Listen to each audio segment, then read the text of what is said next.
बिस्मिल्लाहिर्रहमानिर्रहीम, अस्सलामु अलैकुम। A very good morning Lahore.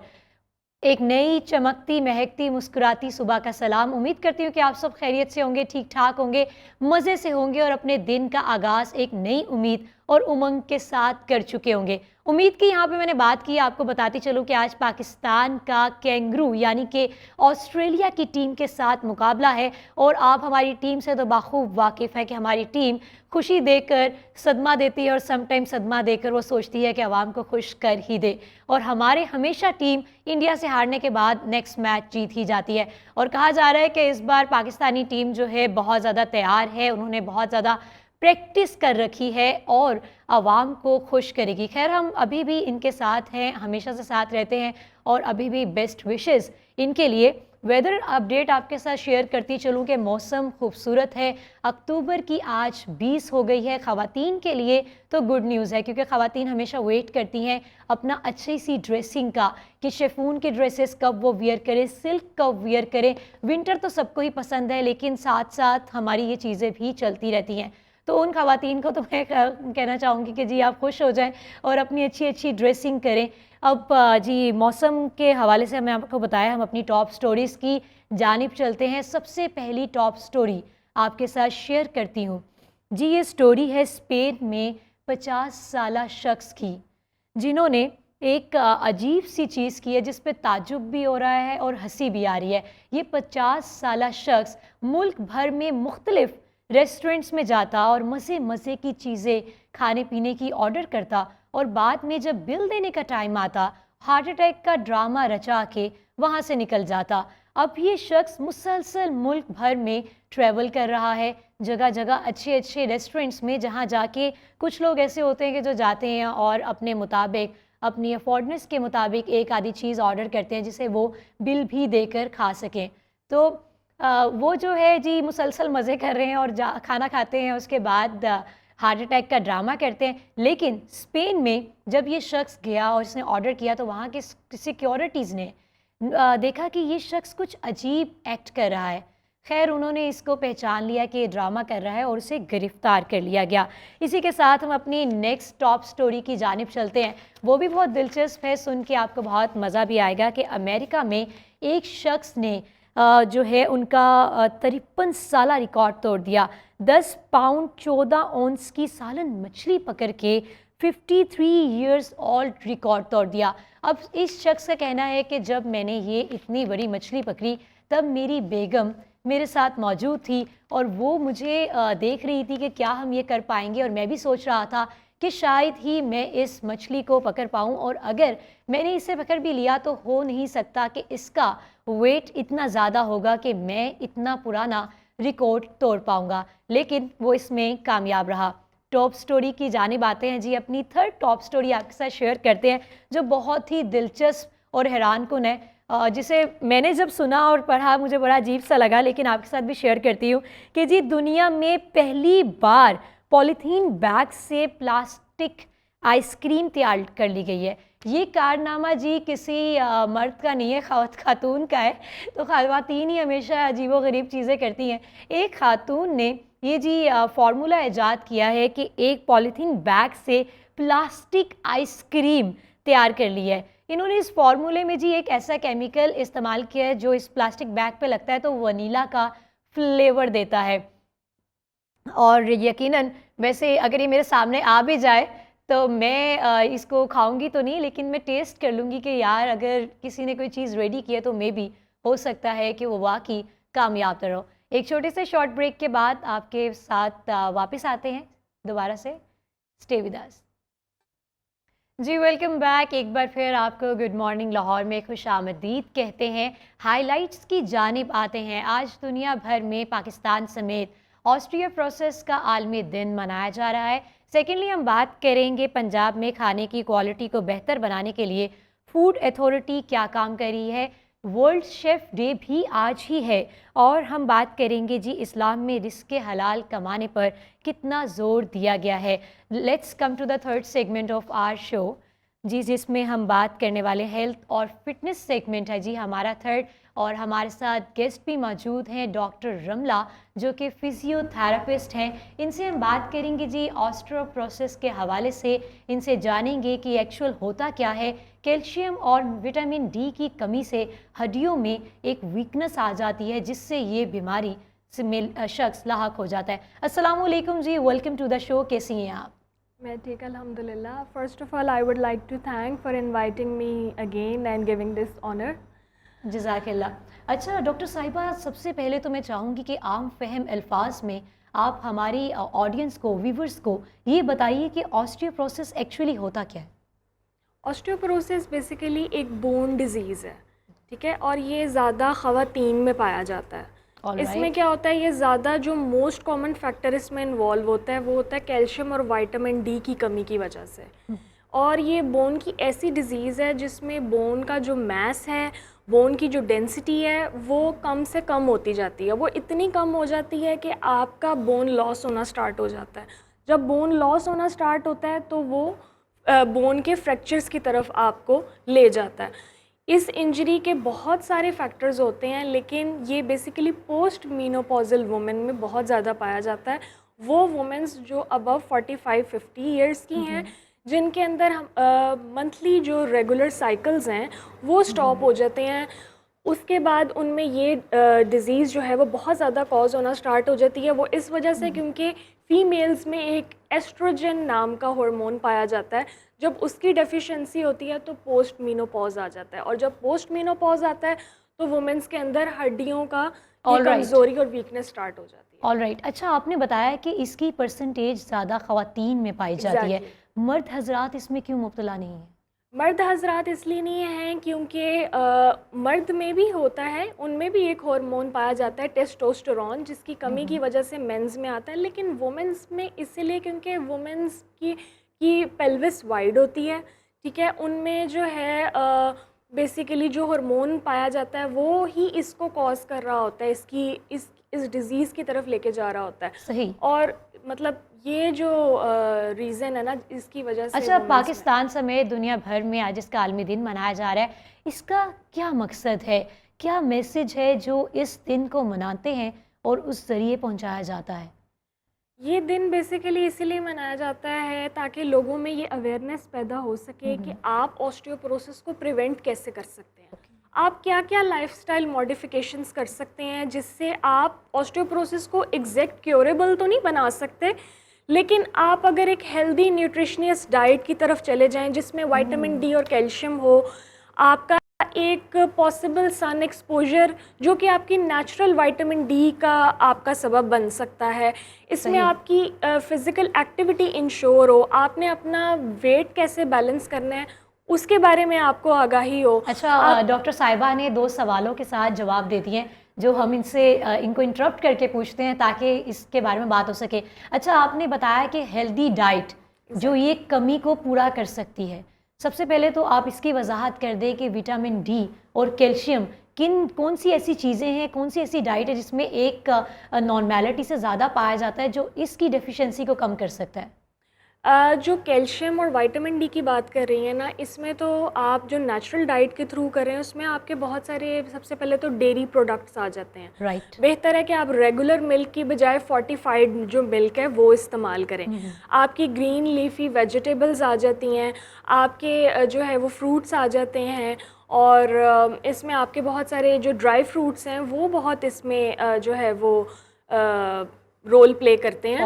और जो विटामिन डी है वो सन से बेहतर आपका नहीं हो सकता। अगर एक आपका सेफ सन एक्सपोजर है तो आप उससे विटामिन डी ले सकते हो। इसके अलावा कैल्शियम जो ऑस्टियोपोरोसिस में थ्रू सप्लीमेंट्स दिया जाता है वो कैल्शियम कार्बोनेट और कैल्शियम सिट्रेट की फॉर्म में दिया जाता है।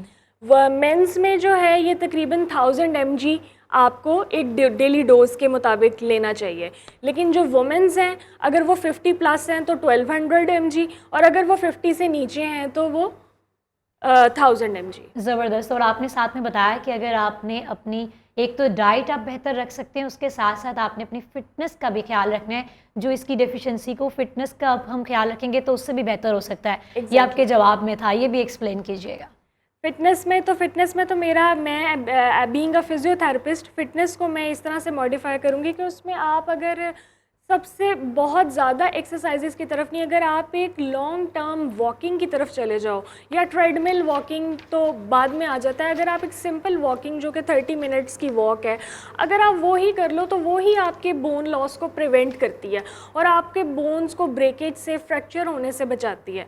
उसके बाद आपकी रेजिस्टेंस बैंड के थ्रू एक्सरसाइजेज आ जाती हैं कि आप एक इलास्टिक बैंड लो, उससे आप सिटिंग में, लाइंग में आप फॉरवर्ड बैकवर्ड जो है वो रेजिस्टेंस बैंड के थ्रू एक्सरसाइजेस करो, वेट बेयरिंग एक्सरसाइजेस करो, जबरदस्त, स्ट्रेचिंग और मसल की स्ट्रेंथनिंग एक्सरसाइजेस करो। जबरदस्त। तो और ये किस तरह की जा सकती हैं? ये आपको होम रेमेडीज भी होती हैं, क्योंकि हमारी ज़्यादातर ख़वातीन तो ऐसी हैं ना जो घरेलू हैं और घरों में रहती हैं, तो ज़्यादा सब ख़वातीन तो जॉब्स नहीं कर रही हैं, प्रोफेशनल नहीं हैं, वो ख़वातीन इसको कैसे कवर कर वो इस तरह से कर सकती हैं, जैसे स्ट्रेचिंग है तो आपने हर मसल को डिफरेंट तरीके से लेना है, कि जैसे आपका फुट का मसल है, आपका लेग का मसल है, तो आपने सिंपल उसकी स्ट्रेचिंग करानी है फॉरवर्ड से बैकवर्ड, ठीक है। तो आप जैसे उस तरह स्ट्रेचेस कर सकते हो, आप डंबल्स हाथ में लेके, या अगर वो भी नहीं है तो आप पानी की एक बॉटल ले लो, उससे करके आप बाइसेप कर्ल्स कर सकते हो, ठीक है। आप किसी सा कोई चेयर का या किसी टेबल का सहारा लेके, अगर आपके पास बंडल्स नहीं है तो आप पानी की बॉटल्स को दोनों आप हाथ में ले सकते हैं, आप इस तरह कैरी करें उसको और आप इस तरह से उसकी एक थेरेपी ये बता रही हैं, कर सकते हैं। बेहतरीन। और बेसिकली ऑस्टियोपोरोसिस जिन रीजन्स में कॉज होता है वो हिप में, स्पाइन में और रिस्ट में बहुत ज़्यादा कॉज होता है, और इसमें फ्रैक्चर्स भी ज़्यादा यही चांसेस होते हैं कि ये बोन्स फ्रैक्चर हो सकें। मतलब जो हमारी स्पाइन है वो हमारी पीछे पूरा हमारी बॉडी का लोड इस स्पाइन पे है, जो जिसे हम रीढ़ की हड्डी बोलते हैं, ठीक है। तो इसको इसमें ये होता है कि डिस्क स्लिप हो जाती है, आपके कंप्रेशन आ जाता है आपकी डिस्क पे, जिसकी वजह से वो वर्टिब्रा के फ्रैक्चर्स कॉज हो जाते हैं। डॉक्टर साहिबा, क्या अलामात हैं जिनकी वजह से हमें मालूम होता है कि हम इस बीमारी में मुब्तला हो रहे हैं? अलामात तो बहुत सारी हैं, मैं कुछ डिस्कस करती हूँ। इसमें सबसे पहले तो आपकी फैमिली हिस्ट्री आ जाती है कि अगर तो जेनेटिक्स में ही ये चीज़ इन्वॉल्व है, ठीक है। अदरवाइज़ इसमें आपकी एक पुअर न्यूट्रिशन आ जाती है। थर्ड फैक्टर आपका कैल्शियम या विटामिन डी की डेफिशिएंसी है, लैक ऑफ आपकी फ़िज़िकल एक्टिविटी है, ठीक है। उसके बाद हार्मोनल इम्बैलेंस है, जैसा कि मैंने आपको बताया फीमेल में जो कमी होती है उसकी वजह से। ऐसी हाईलाइटेड जो आपको ख़वातीन में भी नज़र आए और मर्द हजरात में भी नज़र आए, वो कैल्शियम और विटामिन डी की कमी है, ठीक है, या लैक ऑफ फिजिकल एक्टिविटी है, वो आप मेन वुमेन दोनों में हो सकती है, ठीक है। और इसके अलावा अल्कोहल और की कंजम्पशन और स्मोकिंग का बहुत ज़्यादा करना, ये भी बहुत ज़्यादा उसकी तरफ लेकर जाती है। हाँ जी, सही। वो क्या क्या आ जाता है इसमें? उसमें अल्कोहल के अलावा स्मोकिंग आ गई, और अल्कोहल यानी कि जो आपको बिल्कुल प्रिवेंट करना चाहिए इन चीज़ों को। तो ये चीज़ अगर आप बहुत ज़्यादा हाई डोज में कंज्यूम कर रहे हो तो ऑब्वियसली आप इसमें भी आपका हड्डियाँ, जैसे आप उर्दू ज़ुबान में कहते हैं कि हड्डियाँ काइंड ऑफ खुरना स्टार्ट हो जाती हैं, वो सिचुएशन होती है। तो आपको ये ड्रिंक्स और ये सॉफ्ट ड्रिंक्स और इस तरह की चीज़ों को भी अवॉइड करना चाहिए। सही। अच्छा, ये किस एज में ज़्यादा इफ़ेक्ट करता है? ये मैंने आपको बताया ये वुमेंस में ज़्यादा इफ़ेक्ट करता है, लेकिन इसके अलावा ये चाइल्ड्स में या टीन एज में भी होता है, लेकिन अ काइंड ऑफ रेयर होता है, और ये जेनेटिकली ऑस्टियोपोरोसिस भी होता है, ये एज रिलेटेड भी होता है। ज़रूरी नहीं है कि ये आपको बोन्स में अगर वीकनेस है तो वो ऑस्टियोपोरोसिस ही है, इसका ये मतलब नहीं है। आपका एज फैक्टर बहुत इन्वॉल्व होता है कि अगर आप 40 to 50 क्रॉस कर रहे हो तो एज रिलेटेड आपको चीज़ हो सकती है। इसका सबसे बेस्ट पॉसिबल सोल्यूशन ये है कि एक टेस्ट आता है बोन डेंसिटी स्कैन के नाम से। अगर मैं as a being a doctor ये रिकमेंड करती हूँ कि जितने भी मेल्स हैं या फीमेल्स हैं वो ये टेस्ट जो है करवाएं आफ्टर 50 years ऑफ एज। उससे ये होता है कि आपकी बोन की स्ट्रेंथ मालूम हो जाती है। जो अफेक्टेड पर्सन है वो हेल्दी पर्सन से उसकी बोन डेंसिटी स्कैन को कंपेयर किया जाता है, और उससे आपको पता चलता है कि आपकी बोन की कितनी स्ट्रेंथ वीक है या स्ट्रॉन्ग है, तो उसके आपको स्कोर से मालूम हो जाता है। तो आपको बेसिकली परफेक्टली आइडेंटिफाई हो सकता है कि do you got an osteoporosis still और नॉट। Okay, alright. अच्छा, ये बताइएगा कि क्या इसका इलाज करवाना ख़तरनाक हो सकता है? नहीं, या इसको सिर्फ आपको फिजियोथेरेपी के ज़रिए ही इसको कवर करना चाहिए, आपको के लिए हर्बल तरीके से करना चाहिए या आप इस पे जा सकते हैं मेडिकली? सबसे पहले तो आपको स्टार्ट इन्हीं चीज़ों से लेना, जिसमें चाहिए आपके सबसे पहले मेडिकेशन आ जाती है। इसका जो फर्स्ट लाइन ट्रीटमेंट है वो बिसफॉस्फोनेट्स के नाम से फार्माकोलॉजिकल ड्रग है। वो जो ड्रग की क्लास है वो पेशेंट्स को दी जाती है, ठीक है।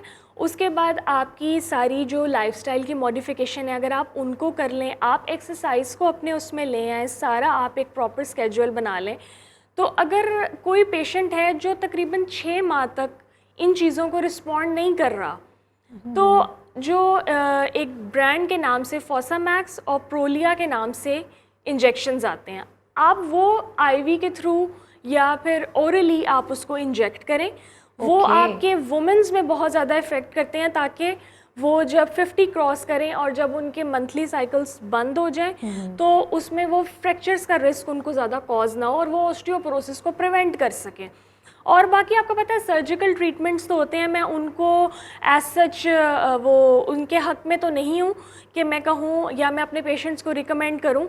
और जो एक नॉर्मल बात है वो यही है कि ऑस्टियोपोरोसिस प्रॉपरली क्योरेबल डिजीज़ नहीं है। आप उसको एक अच्छे वे से ट्रीट करो तो आप तकरीबन 10 से 15 साल बहुत अच्छे से अपनी लाइफ को गुजार सकते हो विद बेहतरीन। अच्छा ये बताइएगा कि कैल्शियम और विटामिन डी की कमी के अलावा ऐसी कौन सी चीज़ है जिसकी कमी से ये हो सकता है? मतलब कि अगर किसी में कैल्शियम और विटामिन डी की कमी नहीं है तो कौन सी एक और ऐसा एलिमेंट है जिसकी वजह से ये मुतासिर हो सकता है शख्स इसमें? मैंने आपको बताया कि या तो ये विटामिन की कमी या फिर विटामिन B6 और B12 भी बहुत हैं मेन विटामिन जिनकी कमी की वजह से ये हो जाता है। अदरवाइज़ मैंने आपको बताया कि ये इसका दूसरी कंडीशन ये होती है, या तो ये जेनेटिकली होता है या ये एज रिलेटेड होता है, और या बच्चों में ये बहुत मतलब रेयर होता है, बट होता है। बच्चों में क्यों होता है या टीनेजर्स में क्यों होता है कि उनमें अगर एक्सरसाइज, वो बहुत टीनेजर्स हैं एक्सेसिव एक्सरसाइज कर रहे हैं जिनकी वजह से उनके मंथली साइकिल्स डिस्टर्ब हो रहे हैं, तो उसमें ये मसला आ जाएगा। या फिर उनकी अनहेल्दी डाइट है, उसमें डाइट है, जो बच्चों का ऑस्टियोपोरोसिस है ना, वो it is basically called as juvenile osteoporosis, ठीक है। सॉरी, ऑस्टियोपोरोसिस और ऑस्टियोआर्थराइटिस में अ बिट कन्फ्यूजन हो जाती है, क्योंकि बेसिकली ये लीड ऑस्टियोपीनिया है, उसमें बोन वीकनेस है, देन वो लीड कर रही है ऑस्टियोपोरोसिस को, और ऑस्टियोपोरोसिस लीड कर रहा है ऑस्टियोआर्थराइटिस को। ऑस्टियोआर्थराइटिस में ये होता है कि जहां ऑस्टियोपोरोसिस में आपकी बोन इन्वॉल्व है, ऑस्टियोआर्थराइटिस में आपके जॉइंट्स इन्वॉल्व होना स्टार्ट हो जाते हैं। कितना पेनफुल हो सकता है ये, और होता है ये? बेसिकली मैं आपको इसकी एक सच्ची बात बताऊं, ये पेनफुल नहीं होता। इसमें आपको कोई सिम्टम्स वाजिया नहीं नजर आएंगे, इसीलिए क्योंकि इसे ना एक साइलेंट डिजीज़ भी कहा जाता है। साइलेंट डिजीज़ इसलिए कहा जाता है कि ये कोई प्रॉपर आपको सिम्टम्स, मैं आपको बताती हूँ। अगर आपको इसके अर्ली साइंस को मालूम करना है ना, तो आपको ये लगेगा कि a person is getting short height day by day. वो शॉर्ट हाइटेड हो रहा है, उसके पोस्चर में फ़र्क आएगा। पोस्चर में फ़र्क कैसे आएगा? वो फॉरवर्ड बेंड होना स्टार्ट हो जाएगा, a kind of stoop posture हो जाएगा, उसकी बैक राउंड होना स्टार्ट हो जाएगी और वो यूं करके हो जाएगा और उसकी हाइट शॉर्ट हो जाएगी, जिसे हम कहते हैं काइफोटिक पोस्चर, ठीक है। और इसमें हमारे गम्स की डिजीज़ इन्वॉल्व हो जाती है, जिसकी वजह से गम्स हमारे टूथ से अलहदा हो जाती हैं, जिसे हम कहते हैं गम रिसेशन। वो जब ये सिम्टम आना स्टार्ट हो जाता है। इसके अलावा लो बैक पेन बहुत कॉमन है, कि जब आपको महसूस हो रहा है कि बैक एक बहुत ज़्यादा बढ़ रही है, शॉर्टनेस ऑफ ब्रेथ आपको स्टार्ट हो जाएगी, सांस की कमी। डॉक्टर साहिबा, ग़िज़ा का क्या किरदार है? क्या खाना चाहिए और क्या नहीं खाना चाहिए? मैंने आपको बताया कि ग़िज़ा में सबसे पहले तो आपको अपने कैल्शियम और विटामिन डी का तो इंटेक करना ही चाहिए ना। वो अब आप सप्लीमेंट्स के थ्रू भी करें और नेचुरल भी। दूध की भी क्वांटिटी बताइएगा। जी, दूध की क्वांटिटी यही है कि आप जो है 1 ग्लास पर डे जो है वो इनफ है, कि अगर आप दूध, और अगर आप एक टाइम पे योगर्ट भी ले लें, जो अच्छा, जो 1 गिलास की आप बात कर रही हैं जी, वो मतलब कि सेपरेटली कह रही हैं या उसको आप चाय में भी इस्तेमाल कर सकते हैं, आप शेक नहीं, में भी? वो मैं सेपरेटली कह रही हूँ, क्योंकि आपको उससे डायरेक्ट कैल्शियम का जो है वो एक मिल रहा है। तो अगर रेगुलर मिल्क की बजाय आप फोर्टिफाइड मिल्क यूज़ करें तो वो ज़्यादा बेहतर है। इसके अलावा जो है वो वेजिटेबल्स में ग्रीन लीफी वेजिटेबल्स हैं, ठीक है, वो आप बहुत ज़्यादा अच्छे से इस्तेमाल करें। फ्रूट्स हैं, तो इस तरह की चीज़ें जिसमें vitamin D, vitamin B12, zinc, iron और कैल्शियम, विटामिन डी सब एक साथ इन्वॉल्व हैं। तो इस तरह की बहुत सारी आपको चीज़ें मिल जाती हैं जो डन हो गया। डॉक्टर साहिबा, क्या पैगाम देना चाहेंगी हमारे व्यूवर्स को जिससे वो हेल्दी डाइट भी ले सकें और इसकी डेफिशिएंसी से भी बच सकें? मैं बीइंग अ फिज़ियोथेरेपिस्ट यही पैगाम दूंगी कि आप अपने हेल्दी लाइफस्टाइल को मेंटेन करें, अपने हेल्दी वेट को मेंटेन करें। आप एक न्यूट्रिशियस रिच डाइट जो है उस प्लान को फॉलो करें जिसमें आपके ये सारे विटामिन्स हों, आपकी सारी नेचुरल डाइट हो। एक्सरसाइज को प्लीज़ मत छोड़ें। फ़िज़िकल एक्टिविटी, अगर आप फ़िज़िकल इनएक्टिव रहेंगे तो ऑब्वियसली वो चीज़ आपको डिजीज़ या इंजरी की तरफ थैंक लेकर यू ही सो मच जाएगी। डॉक्टर साहिबा, आपकी आमद का भी शुक्रिया। एक छोटे से ब्रेक के बाद वापस आते हैं, stay with us. Welcome back जी। फोर्थ सेगमेंट की जानिब चलते हैं।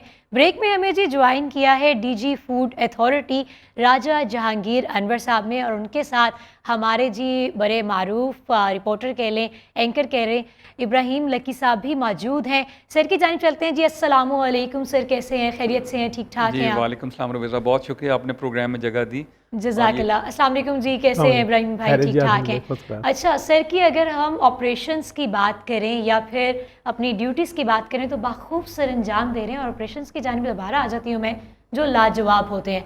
अच्छा, जगह जगह हम देखते हैं कि ब्रांड्स हैं, जो ब्रांड्स हैं वो भी अपनी लेबलिंग कर लेते हैं नकली और चीज़ें सेल कर रहे हैं। अच्छा रवीज़ा, मैं एट द वेरी आउटसेट बड़े शुरू में बताऊं आपको, अब ये जो मिलावट है ना, ये अब दो सतह पे हो रही है। एक मिलावट जो है ये पूरा साल जारी रहती है, उसमें कुछ अशिया हैं, मैं अभी आगे चल के बताऊँगा, और कुछ है सीजनल मिलावट जो अभी आपने जिक्र किया। ख़ास तौर पे जो बेवरेजेस हैं, जो बॉटल्ड वाटर है, या जो लोग ड्रिंक्स पीते हैं, सोडा है, इस तरह की चीज़ें जो हैं, ये गर्मियों में इसकी काउंटरफीट बहुत बढ़ जाती है। जो इंटरनेशनल ब्रांड्स हैं उनकी नकल जो है, और ख़ास तौर पे हम लाहौर के जो गिरदोनवा में अजला हैं, ख़ास तौर पे शेखुपुरा और कसूर, यहाँ पे ये जालसाज माफिया जो है वो गर्मियों में चूँकि डिमांड बढ़ती है बेवरेजेस की और पीने के पानी की, तो वहाँ पे ये उसी तरह के ब्रांड्स को कॉपी करके देहातों में, कस्बात में और नीचे, क्योंकि लाहौर 1,22,00,000 की आबादी है, यहाँ पे बहुत प्रेशर है खाने का, पीने का, और आबादी ज़्यादा है, तो इसकी वजह से उसको पूरा करने के लिए ये जो माफिया है, मिलावट माफिया, ये सरगर्म हो जाता है। ये सीज़नल, जैसे मैंने अर्ज़ किया था, अगर इसको आगे बढ़ाया जाए थोड़ा सा, तो अब शादियों का सीज़न आ रहा है। शादियों के सीज़न में लाहौर में भी और तमाम पूरे पाकिस्तान में ऑफ कोर्स, लेकिन जो बड़े शहर हैं वहाँ पे गोश्त की डिमांड बढ़ जाती है। अब जब मुर्गी का गोश्त है या मटन है या बीफ है, अब इसके लिए बदकिस्मती से अगेन वो जो एक माफिया है वो एक्टिवेट हो जाता है, और वो इस सीज़न से फ़ायदा उठाने के लिए मरा हुआ जानवर या बीमार जानवर, इस तरह के गोश्त को लाहौर में स्मगल किया जाता है, लाया जाता है। और एक जगह है हम बकर मंडी, वहाँ पे उन्होंने बर्फ़ खाने बनाए हुए हैं जिसके अंदर वो फ्रीज़ करते हैं उसको, और फिर वो सप्लाई करते हैं केटरिंग्स को और ये शादी हॉलों को। और इसी तरह जो मुर्गियाँ हैं जो बाहर से लाई जाती हैं, ज़ाहिर लाहौर के अंदर तो सारा अर्बन एरिया है, ये सारा जो एडजेसेंट डिस्ट्रिक्ट्स हैं, जो साथ के मिले हुए अजला हैं, वहाँ से लाया जाता है। और मुर्गियों में भी जो मर जाती हैं मुर्गियाँ, उनको ठंडा गोश्त करके 50% प्राइस पे बेचा जाता है। और तीसरी बात, चूँकि लाहौर बहुत लौरिये, बहुत मीट लवर्स हैं, कबाब खाने, तिक्के खाने, ये वो, तो ये बहुत सारा जो मीट है ये उन दुकानों पे भी बेचा जाता है। और मैं आखिरी बात, इसको फिर अगले सवाल पे जाएंगे, कि ये जो सीजनल मिलावट है, इसके लिए आजकल हमारा ऑपरेशन जारी है।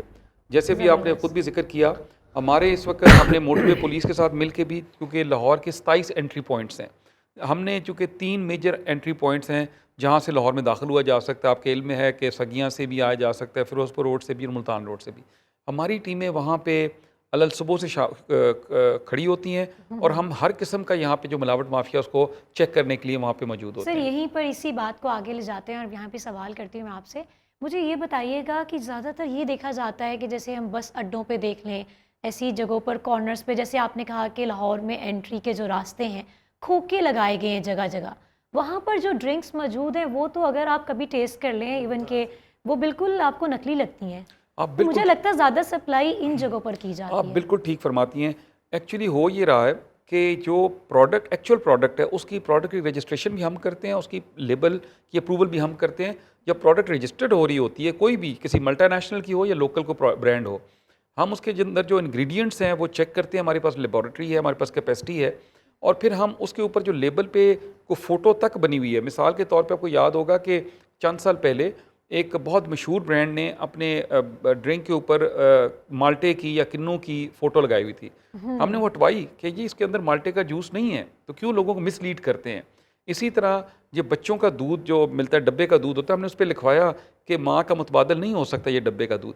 तो हम पूरी कोशिश करते हैं कि जो ब्रांडेड प्रोडक्ट्स हैं, जो रजिस्टर्ड होती हैं, उनको तो हम पूरी तरह कंप्लाइंट करते हैं। और मैं आपको यहाँ बताता चलूँ कि फूड अथॉरिटी का ज़्यादा चैलेंज जो है वो मल्टीनेशनल्स नहीं है। लोग समझते हैं कि शायद वो बड़े रोग और बड़े वो हमें नॉन कंप्लाइंट है, वो सबसे ज़्यादा वो कंप्लाइंट है, क्योंकि उनका एक इंटरनेशनल ब्रांड की एक रेपुटेशन है जिसका उनका स्टेक है उसके अंदर।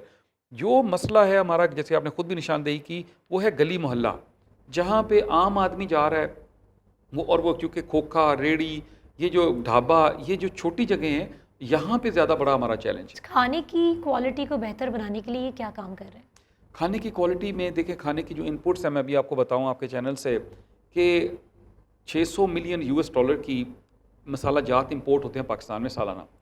अब पिछले दिनों डॉलर की फ्लक्चुएशन हुई तो वो इंपोर्ट कम हो गई या रुक गई। अब लोकली लोगों ने, बदकिस्मती है हमारी, फैसलाबाद में हमने 3 फैक्ट्रियाँ पकड़ी हैं जो प्लास्टर ऑफ पेरिस, ये प्लास्टर ऑफ पेरिस वो होता है जिसे टाइलें बनती है, फ्लोर टाइल बनती है, उसकी काली मिर्च बनानी शुरू कर दी।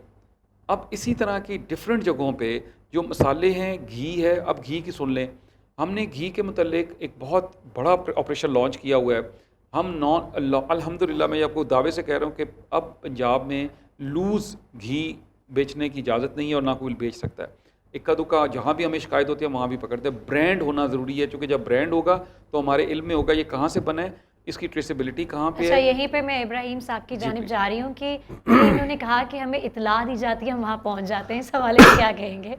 क्या लगता है कितनी जगह आपने ऐसी देखी हैं जहाँ पर ऐसी ब्रांडिंग चल रही है? देखिए, असल बात यह है कि ये 2-4 बरस की बात नहीं है। हमारे यहाँ जिस तरह के हम डेवलपिंग कंट्रीज़ हैं, गुर्बत के मामलात हैं, महंगाई है, ये 75 साल की बीमारी है कि हमने मिलावट को कुछ समझा ही नहीं। हालांकि दीन में सबसे पहले हमारे जो है वो मिलावट से पाक चीज़ों की जो है वो उसका एक अपना इम्पैक्ट है, लेकिन हमने उस तरफ तवज्जो ही नहीं दी। बिल्कुल, हम कोई चीज़ लेने भी जाते हैं तो एक टर्म हमें सुनने को मिलती है कि जी अच्छी वाली भी है। मतलब कि भाई क्यों अच्छी वाली, आप एक ही चीज़ रखें ना। और जब हमने तवज्जो नहीं दी इतने सालों में, तो ये एक मिलावट माफिया जो है ये एक अजदहा बन चुका हुआ है।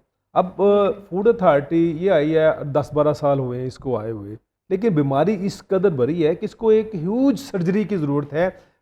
अभी 10-12 साल में फूड अथॉरिटी नो डाउट कि इन्होंने काम किया है, अवेयरनेस दी है, लोगों को पता चला है कि हाँ भाई ये चीज़ें हैं, लेकिन इसके बावजूद अभी बहुत काम करने वाला है। मैं ये नहीं कहता कि इन्होंने बहुत अच्छा कर लिया और सब कुछ कर लिया, नहीं, अभी इनका स्टार्ट है, अभी हमें अवेयरनेस आ रही है। माफिया इस कदर स्ट्रॉन्ग है कि आप तसव्वुर नहीं कर सकते।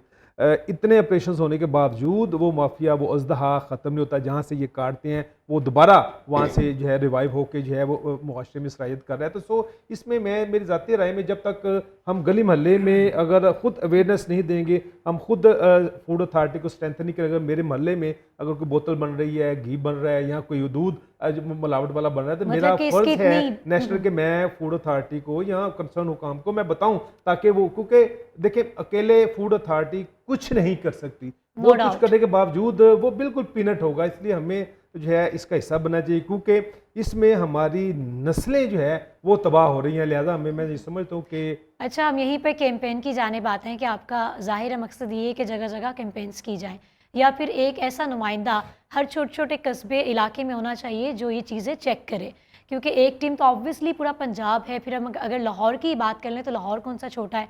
तो यहाँ पर हम डीजी साहब की तरफ जानिब दोबारा जाते हैं। सर, इब्राहिम साहब ने कहा माफिया के हवाले से, और मुझे भी ना पर्सन यही लगता है कि हम जितना भी इस चीज़ को ख़त्म करते हैं, टीम कितना काम कर लेगी, वो जड़ जो है ना उस तक नहीं पहुँच रहे हम। सर आपकी इजाज़त से, ताकि फिर आप उसमें दे दीजिए, वो ये है कि आप और हम जो लाहौर में लाखों लीटर दूध पी रहे हैं रोज़, उसकी बैक साइड पे, बैक एंड पे ट्रेसेबिलिटी नहीं है कि वो दूध पहले था कि पानी मिलाया जाता था, अब दूध मैन्युफैक्चर होता है, उस पर ज़रा बताइएगा लाहौरियों को। पहले तो मैं शुक्रिया अदा करूँगा, इब्राहिम साहब ने बहुत ज़बरदस्त बातें की, वो बिल्कुल ठीक फरमा रहे हैं। ये इदारा बना है 2012 में और 2017 तक सिर्फ इसका दायरा इख्तियार लाहौर था। 17 के बाद से इसका दायरा इख्तियार पूरा पंजाब बना। ही इज़ एब्सोल्युटली राइट कि इससे पहले कोई ऐसा मैकेनिज़्म नहीं था, कोई ऐसा इदारा नहीं था जो फूड रेगुलेट करता। ये कॉरपोरेशनों के पास फूड इंस्पेक्टर्स होते थे, वो हम सबको याद है कि वो बेचारे जिस हवाले से जाके कोई जुर्माना कर देना, कहीं जाली लगवा देनी, कहीं पे कुछ कर देना। और ये बिल्कुल ठीक फरमाया उन्होंने कि ये 10 साल की जो जर्नी है 12 से लेके अब तक की, इस पे फूड अथॉरिटी ने अल्हम्दुलिल्लाह अपनी क्रेडिबिलिटी भी इस्टेब्लिश की। हमने स्टैंडर्ड्स बनाए, उसको इन्फोर्स किया, सेटअप्स किए हर डिस्ट्रिक्ट में जाके, और उससे बेहतर नताइज आना शुरू हुए। एटलीस्ट जो एक शऊर लोगों के अंदर बेदार होना शुरू हुआ कि हम क्या खा रहे हैं, क्यों खा रहे हैं और ये कहाँ से आ रहा है, उसमें काफ़ी बेहतरी आई। ख़ास तौर पे मीडिया का मैं बड़ा शुक्रगुजार हूँ, इब्राहिम साहब जैसे एक्टिव जर्नलिस्ट जो कवर करते हैं इस चीज़ को, इसको हाईलाइट करते हैं। ये बहुत ज़रूरी है कि लोगों को शऊर पहुँचे। और इन्होंने आखिरी बात जो की बहुत अच्छी की कि ये सिर्फ फूड अथॉरिटी की ज़िम्मेदारी नहीं है हमारी। आपने जो बात की उसके साथ जोड़ के मैं कर देता हूँ कि हर जगह सरकार का नुमाइंदा नहीं हो सकता। अब डिजिटाइजेशन का दौर है। 1223 हमारी कंप्लेंट्स लाइन है, हेल्प लाइन है। 1223 हमारा ये नारा भी ये है कि अगर आप 1223 पे कॉल करेंगे तो 1122 को बुलाने की ज़रूरत नहीं पड़ेगी आपको। ऑल तो राइट। हाँ जी, हम कहते हैं अच्छा, सर्विसेज कैसी हैं अगर जी कोई बिल्कुल, कॉल करता है जी तो? बिल्कुल, हमारी कॉल सेंटर है जी, प्रोफेशनल लाइंस पे जैसे पूरी दुनिया में प्रोफेशनल होती है जी। और उसमें डेली हमें 300 से 400 कॉल्स लोग करते भी हैं और हमारी जिम्मेदारी है कि इसको विद इन 24 आवर रिस्पॉन्ड करें। अभी मैं आपके प्रोग्राम के तवज्जुह से रवेज़ा ये बताऊंगा लोगों को कि प्लीज़ 1223 पे कॉल करें। लोग नहीं कर रहे। अभी बड़ी अच्छी बात की, मैंने बकर मंडी की मिसाल दी है। वहाँ हमने पिछले माह रेड किया, वहाँ पे मनों के हिसाब से मुर्दा जानवरों का गोश्त पड़ा हुआ था और 1 किलोमीटर तक उसकी स्टिंक थी, स्मेल आ रही थी। उस मोहल्ले में किसी ने हमें रिपोर्ट नहीं किया कि हमारे मोहल्ले में ये काम हो रहा है, तो खुदारा चेक करें। जहाँ पे मसाला जात जाली तैयार हो रहे थे, किसी ने मोहल्लेदार ने फ़ोन करके नहीं हमें कहा कि आप ये करें। और वो लोग ये समझ नहीं पा रहे कि ये आ जाके उनके घर के अंदर आएगा, इनको बीमार करेगा, इनको अस्पताल जाना पड़ेगा, पैसे खर्च होंगे, प्रोडक्टिविटी कंप्रोमाइज़ होगी, खुदा न खासा इससे डेथ हो सकती है। मैं यहीं पे आपको आगाह करता चलूँ कि जैसे इब्राहिम भाई ने बड़ी अच्छी बात की कि हम वो बदकिस्मत कौम हैं जो दुनिया में सबसे ज़्यादा घी इस्तेमाल करते हैं। बिल्कुल। 4 अरब डॉलर का घी हम इंपोर्ट करते हैं और हर बंदा हम में से 24 किलोग्राम घी हर साल खाता है, जिसका और जबकि दुनिया में 5 से 6 केजी पे लोग रुके हुए हैं। हम अपनी इनटेक कम करें घी से, क्योंकि इसका नुकसान क्या हो रहा है? उसका नुकसान ये हो रहा है कि 40% जो डेथ्स हो रही हैं वो घी ज़्यादा खाने की वजह से हो रही हैं, वो कार्डियोवैस्कुलर डिजीज़ की वजह से हो रही हैं, दिल के अमराज की वजह से। आपको पता है हुकूमतें, हर हुकूमत में प्रेशर होता है कि जी हेल्थ सेक्टर ठीक करें, नए अस्पताल बनाएं और बेड ऐड करें, डॉक्टर और भर्ती करें। तो वो इस वजह से है कि हम अपनी खुराक पे तवज्जो नहीं दे रहे। आप अच्छा साफ़ सुथरा खाना खाएंगे तो अस्पताल नहीं जाएंगे। जैसे हम कह रहे हैं कि 1223 पे कॉल करके बताएं हमें कि फ़लाँ जगह मिलावट हो रही है, ताकि 1112 को ना बुलाना पड़े आपको। अच्छा, सर ने लेकिन बहुत इनकी- बेहतरीन एक बात की है कि हम जहाँ पर रेड करने के लिए गए वहाँ पर एक इतनी स्मेल थी मुर्दा गोश्त की कि वो दूर तक 1-2 किलोमीटर तक हमें जो है स्मेल हम कर पा रहे थे, लेकिन वहाँ के आसपास के इलाका मकीन में से हमें किसी ने कॉल नहीं की। तो ये जी हमारी भी नाअहली है। अब टीम जो है जब तक उन तक इत्तलाआत नहीं पहुँचेंगी वो कैसे वहाँ पहुँच सकते हैं? मतलब कि ये आपकी टीम इतनी एक्टिव है बकौल आपके कि वो खुद ही से उन्होंने उसको तलाशा और वहाँ जाके रेड की। रवेज़ा, हमारा एक पूरा एक यूनिट है जिसको हम विजिलेंस विंग कहते हैं। वो हमारा एक निज़ाम है सर्वेलेंस का। हमने प्राइवेट इन्फॉर्मर, चूँकि हम फूड पुलिस हैं, जैसे पुलिस अपना निज़ाम चलाती है, उसमें इन्फॉर्मर्स होते हैं, कुछ हम अखबारात से कोई लीड लेते हैं, कोई मीडिया से लेते हैं, कुछ हमें लोग बताते हैं। हमारा अपना पूरा एक नेटवर्क है पूरे पंजाब में, और उसमें हमारे लोग हमने भर्ती किए हुए हैं। वो लोग, मैं टीवी बताने में कोई हर्ज नहीं है, कि जिनके इंटेलिजेंस का बैकग्राउंड है, एक्सपीरियंस है, Right. रिटायर्ड लोग हैं। वो अपने फिर प्लांट करते हैं अपने इन्फॉर्मर्स अपने, और हमने उनको इनाम देते हैं बाकायदा। अब ये जो पूरा निज़ाम है, मैं ये नहीं कह रहा कि हम हर जगह पहुंच रहे हैं, जाहिर है ये तो चंद जगह मैंने बताई, जहाँ पे नहीं पहुंच रहे वहाँ पे तो मिलावट जारी है। बिल्कुल, हम चंद एक का नाम भी डिस्कस करेंगे। सर आप बताइए कि वो कहते हैं ना कि ऊंची दुकान फीका पकवान, तो हमने कई ऐसे ब्रांडेड रेस्टोरेंट्स भी देखे हैं जो एक मशहूर भी कह लें और नामवर हैं, लेकिन उनके किचन्स इतने गंदे हैं, अंदर न जाने किस तरह से खाना बनाया जा रहा है और किस तरह से वो इंग्रेडिएंट्स को इस्तेमाल करते हैं। इस हवाले से क्या क्या देखा आपने? देखिए, मैं यूके में रहा हूँ, मैंने वहाँ पे जो है उनके जो हेल्थ सर्विसेज हैं फूड के रिलेटेड, उनके साथ मैंने थोड़ा सा काम किया है। वो क्या करते हैं, आपका रेस्टोरेंट है, तो आपका रेस्टोरेंट अगर 9 बजे खुलता है तो वो आपका ड्यूरिंग आप जब काम शुरू करते हैं उस वक्त वो रेड नहीं करते, चेक नहीं करते। वो सुबह 7 बजे आकर चेक करते हैं, और होटल का हर एक होटल रेस्टोरेंट में एक बंदा मौजूद होता है कि टीम किसी भी वक्त आ सकती है। वो हमेशा सुबह जाते हैं ताकि बिगिनिंग से ही हम देखें कि इनका किचन कैसा है।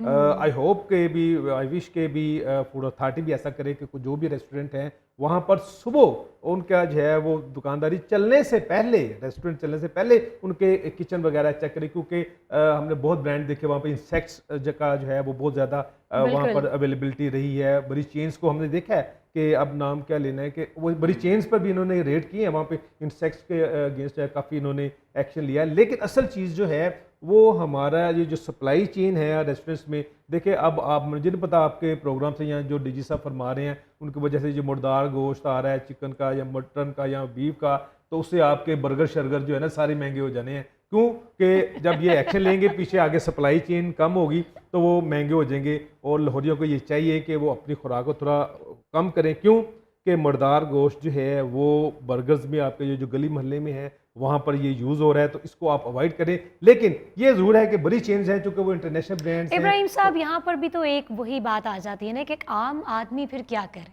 अगर वो गली मोहल्ले के बर्गर्स को, शवारमास को अवॉइड करेगा, फिर वो ब्रांड्स भी अफोर्ड नहीं कर सकता। मैं अर्ज़ हमने करता उनका भी तो ख्याल करना है ना। मैं रफ़ीज़ा, बड़ी इब्राहिम भाई ने अगेन बहुत अच्छी लीड दी। एक तो मैं बताता चलूँ कि हम पूरे पंजाब में हर रोज़ 2000 जगह इंस्पेक्ट करते हैं। इंस्पेक्शन का मतलब ये नहीं है कि हमने जाके हम बाकायदा, जैसे आपने ठीक फरमाया, अगर कोई किचन है तो किचन को थॉरली चेक करते हैं। ओके। हमने 3000 FIRs दिए हैं पिछले चंद सालों में, 3000। अभी चंद माह में 1200 लोगों को कैद करवाई है अदालतों से। करोड़ों रुपए के जुर्माने किए जाते हैं, दुकानें सील की जाती है। इन्होंने बिल्कुल ठीक फरमाया कि हम सील भी करते हैं। हम ये जो बड़े बड़े फ्रायर जो ब्रांड स्टोर्स हैं, जो खाने की जगह हैं, हम इनको भी जाके चेक करते हैं, और इनको भी, इन पे तो ज़ीरो टॉलरेंस है हमारी। इनको तो हम बिल्कुल वार्निंग भी नहीं देते। हम इनकी वो ऑयलोमीटर कहते हैं, जिससे उसकी जो रेंसिडिटी है ऑयल की, जो तेल फ्राई कर करके, वो हमने पूरी दुनिया का स्टैंडर्ड 24 TPV हम वहाँ पे रखते हैं। अगर उसकी वो 24 से 25 है, हम उसी वक्त सील कर देते हैं। मैं आपको बताऊं, जो आपने सवाल किया कि आम आदमी क्या करे, मैं ट्रस्ट मी, आम आदमी बिल्कुल इस चीज़ को केयर नहीं करता। हेपेटाइटिस, TB और टाइफाइड, ये फूड से कम्युनिकेट होती हैं, आपको बीमारी लगती है। खुदा न खास्ता अगर मुझे ये चीज़ें हैं और मैं फूड को टच करके किसी को और पास ऑन कर रहा हूँ, तो ये उसको भी लगने के उतने ही चांसेस हैं। हमारे लोग बिल्कुल सफाई का, जहाँ से खाना खा रहे हैं, एटलीस्ट चलें, बाकी तो उनके पास कोई और नहीं, आंखें तो हैं। अगर वो एक गंदगी के ढेर पे खड़ा हुआ बंदा रेडी से वो खा रहे हैं, और वहाँ से मक्खियाँ, मच्छर, स्मेल और स्टिंक और गंदा नाला, ये तो देख सकते हैं। इससे तो बिल्कुल देख गुर्बत सकते मना हैं। नहीं करती आपको, कि गरीब आदमी को कम से कम ये तो देखना चाहिए। और मैं एक और छोटा सा, इब्राहिम भाई आपकी इजाज़त से, अगर मुर्गी बाज़ार में 300 रुपये kg है और चरखा आपको 250 का मिल रहा है, वो पॉसिबल के वो तो आप, अब इसके लिए तो गुर्बत कुछ नहीं कह रही ना, इसके लिए तो आपको अक्ल की ज़रूरत है। अक्ल तो हर बंदे के पास मौजूद है। अच्छा जी, बिल्कुल सही फरमाया। अब मैं दोनों से आपसे ये पूछना चाहती हूँ कि मुझे ये बताइए कि ऑपरेशंस के हवाले से आप बात बता रहे हैं, कोई ऐसी जगह, कोई ऐसा रेस्टोरेंट, कोई ऐसा ठेला, कोई ऐसा खोका ही कह लें, जहाँ पर आपने रेड की और बार बार की लेकिन वो लोग बाज नहीं आए? जी, आप करें बात में। देखिए, ऐसे तो बेशुमार हैं, ऐसे तो बेशुमार हैं, पूरे पंजाब में है। ये उसकी वजह ये है कि वो इजी मनी है, आपने थोड़ी सी इन्वेस्टमेंट करनी है, पूरी चीज़ें रख के गैर मियारी, तो उसका आपको प्रॉफिट मार्जिन 100% है।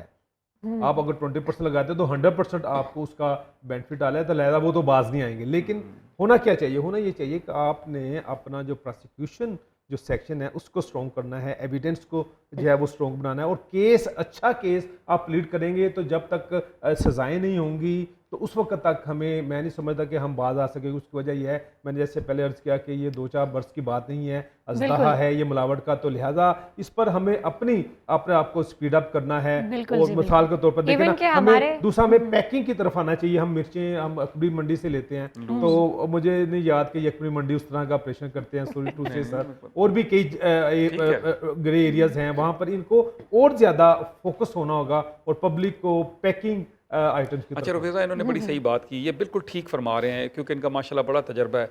इससे पहले ये हो रहा था कि जब सरकारी एफआईआर होती है ना जी, उसको कोई उसका वाली वारस नहीं होता। आपका महकमे ने कोई काम किया, वो थाने में एफआईआर होगी, उसके बाद कोई उसको अटेंड नहीं करता। हमने पिछले 3 माह से हमने एक यूनिट बनाया प्रोसिक्यूशन का, स्पेशली जो पूरे पंजाब में उन्होंने मुतलका पुलिस ऑफिसर, ज़िले का जो डीपीओ से, वहाँ के जज साहब से और वहाँ के प्रोसिक्यूशन विंग से, उनसे कोऑर्डिनेशन करके हमने जहाँ जहाँ पुलिस के पास चालान नामुकम्मल थे वो चालान मुकम्मल करवाए हैं, जहाँ पे अदालतों में प्रोसिक्यूशन कम थी वहाँ पे पूरा काम करवा के वहाँ पे केस सर फैसले हमारे करवाने। यहाँ पर फाइन नाम का भी तो एक चीज़ है ना, कि लोग फाइन पे करते हैं और कहते हैं कि चलो ठीक है। मैं उस ये तरफ ही आ रहा सिस्टम बहुत ज़्यादा है। 2 किस्म के लोग हैं जी। एक तो क्रॉनिक जो माफिया है, वो बिल्कुल ठीक फरमाया उन्होंने। एक दिन उनका 35,000 लीटर दूध पकड़ा जाएगा, हमने उसको डिस्कार्ड कर दिया, वो कहते कोई बात नहीं, कल निकल गया तो हमें इतने लाख फिर बच ही जाना है। वो क्रॉनिक हैं, उनके खिलाफ एक बंदे के खिलाफ 6 एफआईआर्स हैं। जो आपने पूछा ना कि वो दोबारा वो 6 एफआईआर हैं 3 अजला में। वो जाली दूध का काम करता है। एक अजला में 2 एफआईआर हैं, वो दूसरी जगह चला जाता है, दूसरी जगह से तीसरी जगह चला जाता है। हमने अभी इस वक्त उसके खिलाफ हमने पुलिस से बात की और हम उसके खिलाफ पूरा क्रैकडाउन करा है। वो भागा हुआ है, इश्तिहारी करवाया हुआ है उसको। ये जो दूसरा है ना जो, और ये वो भी बहुत बड़ी तादाद में लोग हैं, हम जाके उनको बताते हैं, जैसे अभी बड़ी अच्छी इब्राहिम भाई ने बात की कि रोडेंट्स, ये जो कॉकरोच और ये जो आपके चूहे और ये चीज़ें, ये जहाँ पे बेकरियाँ खाना बना रही होती हैं या आपके ये बिस्किट्स और केक्स बन रहे होते हैं, ये वहाँ पे जाके हमारी टीमें रेड करती हैं जो जहाँ पे बेहतरीन सर, आपकी इजाज़त से जी। लास्ट हमारे पास मिनट है, आपके शुक्रिया भी अदा करना है। सर लाहौर मशहूर हो गया था 1-2 चीज़ों से कि जी गधे का गोश्त इस्तेमाल किया जा रहा है और भी जो है दूध मैन्युफैक्चर हो रहा है। तो इस हवाले से बताइएगा, पहले क्या ये लेबल हट चुका है जी लाहौर बिल्कुल। के ऊपर से? मैं आपको ये वसूख से कह सकता हूँ कि अच्छा, इसके पीछे ना छोटी सी एक बात कर दूँ। स्ट्रीट स्लॉटरिंग, ये जो हम हर बंदा अपने घर के बाहर बकरा ज़बा कर रहा है, गाय ज़बा कर रहा है, बेच रहा है, ये पूरी दुनिया में बैन है। Street slaughtering is not allowed. Slaughter house में होती है जहाँ पे डॉक्टर बैठा है लाइफ स्टॉक का, वो ऊपर चेक करता है मरीज़ है, जानवर बीमार तो नहीं है। लेकिन लाहौरियों को मैं आपके प्रोग्राम से कंफर्म कर रहा हूँ कि लाहौर में गधे का गोश्त नहीं बिक रहा। हमने उसको पूरी तरह कंट्रोल अब गधे सिर्फ एक्सपोर्ट हो रहे हैं। सर अपने लास्ट कमेंट्स आप हमारे व्यूअर्स के साथ शेयर कर दें ताकि हम जल्दी से ब्रेक पे जाएं। मैं सिर्फ अर्ज़ करूँगा कि प्लीज़ आप हमारे साथ तावन करें, हमें रिपोर्ट करें। फूड एडल्ट्रेशन या मिलावट, खुराक में मिलावट जुर्म है। इस जुर्म की सज़ाएं हैं और हम लोगों को सज़ाएं दिलाते हैं, लेकिन हमें 1223 पे इतला करें, आपका नाम भी सीधा राज में रखा जाएगा और हम पूरा एक्शन भी लेंगे इंशाल्लाह। बेहतरीन जी, बहुत खूबसूरत बात कर दी इन्होंने कंक्लूजन में कि आपको कोई भी मसला है तो आप काइंडली इतला दें, कंप्लेन तो करें ना, फिर वो उनका काम है आगे से ऑपरेशन करना। इसी के साथ जी हम छोटे से ब्रेक की जानिब जाते हैं और जल्दी से वापस आएंगे। Stay with us. Thank you.